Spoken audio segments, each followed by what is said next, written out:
नमस्कार बच्चों, मैं डॉक्टर सीमा देवी, सहायक प्रवक्ता हिंदी, डॉक्टर भीमराव अंबेडकर राजकीय महाविद्यालय जगदीशपुरा कैथल हरियाणा से हूँ। आज मैं आपको सूर्यकांत त्रिपाठी निराला की कविता ध्वनि कराने जा रही हूँ। अभी न होगा मेरा अंत, अभी अभी ही तो आया है मेरे मन में मृदुल बसंत, अभी न होगा मेरा अंत। इस कविता में कवि अपने आशावादिता और लोक मंगल की इच्छा, अपनी असीम उत्साह की भावना को व्यक्त कर रहा है।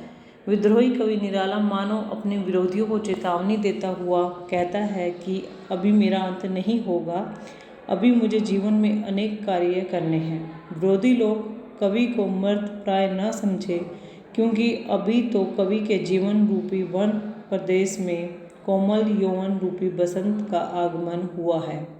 भाव यह कि कवि के मन में अभी तो नवीन उत्साह उत्पन्न हुआ है, अतः इतना शीघ्र कवि का अंत नहीं हो सकता। इसमें कवि ने अपने उत्साह और पौरुष भाव को व्यक्त किया, अपने स्वाभिमान और साहस को स्पष्ट साहस दिखाई दे रहा है। आगे कवि कह रहा है, हरे हरे ये पात डालिया कलिया कोमल गात, मैं ही अपना सौपन मर्दल कर फेरूंगा नेत्रित कलियों पर जगा एक प्रत्युष मनोहर। इन पंक्तियों में विद्रोही कवि अपने विरोधियों को चेतावनी देता हुआ कह रहा है कि मेरे जीवन रूपी वन प्रदेश में अभी अभी कोमल यौवन रूपी बसंत आया है। ये हरे हरे कोमल पत्ते, शाखाएं और कलियां मेरे कोमल शरीर में अभी अभी प्रस्फुटित हुई है। यहाँ कवि डाली शब्द का प्रयोग प्रेरणा के लिए करता है और कली शब्द का आशा के लिए। भाव यह कि कवि के मन में नवीन भाव, कोमल प्रेरणाएं और नई आशाएं अभी अभी उत्पन्न हुई है और कवि इन आशाओं को पूरा करने के लिए पूरा प्रयास करेगा।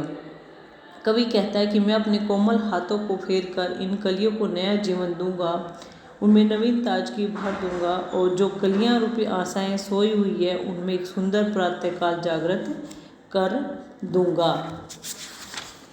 आगे कवि कह रहा है कि पुष्प पुष्प से तंद्रालस लालसा खींच लूँगा मैं, अपने नवजीवन का अमृत सहर्ष खींच लूँगा मैं, द्वार दिखा दूँगा फिर उनको, है मेरे वे जहाँ अनंत, अभी न होगा मेरा अंत।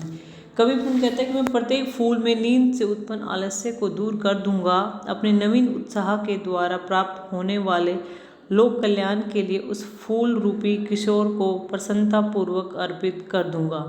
मैं अपने नव जीवन को अमृत द्वारा प्रसन्नतापूर्वक सींच दूंगा। तात्पर्य यह है कि प्रत्येक युवक में जो तंद्रा के कारण आलस्य समाया हुआ है, उसे वह उत्साहपूर्वक जीवन के द्वारा अमृत से खींचकर उत्साहित कर देगा। कवि अंत में कहता है कि मैं संसार के सभी जीवों को अपने आराध्य के चरणों में पहुंचा दूंगा, अर्थात जहां पर मेरे ईश्वर का निवास है। मैं सभी को प्रेरित करके वहां ले जाऊंगा। अतः अभी मेरा अंत नहीं हो सकता, क्योंकि अभी तो मेरे अंदर नवीन उत्साह और इच्छाओं का प्रादुर्भाव हुआ है। मैं इतनी जल्दी जीवन से हार मानने वाला नहीं हूँ। यहाँ पर कवि अपना सर्वस्व समर्पण करने की भावना को जो है प्रेरित कर रहे हैं और एक शब्द चयन बहुत ही अच्छा और संस्कृतनिष्ठ तत्सम प्रधान साहित्यिक हिंदी भाषा का सफल प्रयोग कवि ने किया। आगे कवि कह रहे कि मेरे जीवन का यह है जब प्रथम चरण, इसमें कहाँ मृत्यु है जीवन ही जीवन। कवि स्पष्ट कर रहा है कि अभी उसे जीवन में बहुत कुछ करना है, अभी उसके जीवन का अंत नहीं आया। कवि कहता है कि अभी तो मेरे जीवन का प्रथम यौवन काल है, अभी मैंने यौवन में कदम ही रखा है, इसलिए मेरे अंदर अदम्य उत्साह और शक्ति है। अभी मृत्यु मेरे समीप कैसे आ सकती है। मेरे विरोधियों को यह जान लेना चाहिए कि अभी मैं समाप्त नहीं हुआ हूँ, अभी मेरे सामने जीवन की लंबी यात्रा पड़ी है। तब मुझे मृत्यु से कोई भय नहीं है, कोई डर नहीं है। यहाँ पर कवि ने अपनी अदम्य जीवन शक्ति जो है अभिव्यक्त की है। कवि ने मुख्य छंद का प्रयोग किया। आप सभी ने मेरी इस वीडियो को सुना, इसके लिए आप सभी का बहुत बहुत धन्यवाद। बार बार इस व्याख्या का अभ्यास करें और अपनी अच्छे से जो है व्याख्या को समझने की कोशिश करें। आप सभी का बहुत बहुत धन्यवाद।